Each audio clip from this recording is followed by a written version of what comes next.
Di sebalik setiap kejayaan, bermula dengan langkah yang kecil. Dari atas, kita melihat bukan sekadar bangunan, tapi impian yang sedang dibina. Impian untuk murid-murid SMK Kampung Jawa.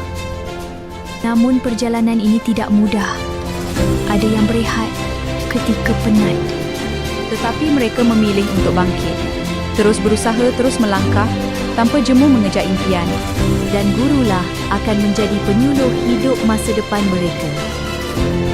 Dan perjalanan ini masih diteruskan kerana setiap kejayaan bermula dengan usaha yang tidak pernah berhenti.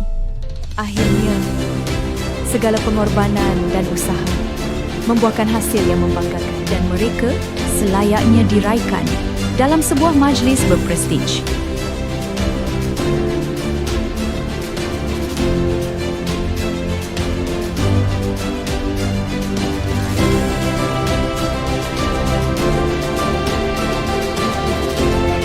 Dengan ini, saya merasmikan Majlis Anugerah Akademi SMK Kampung Jawa.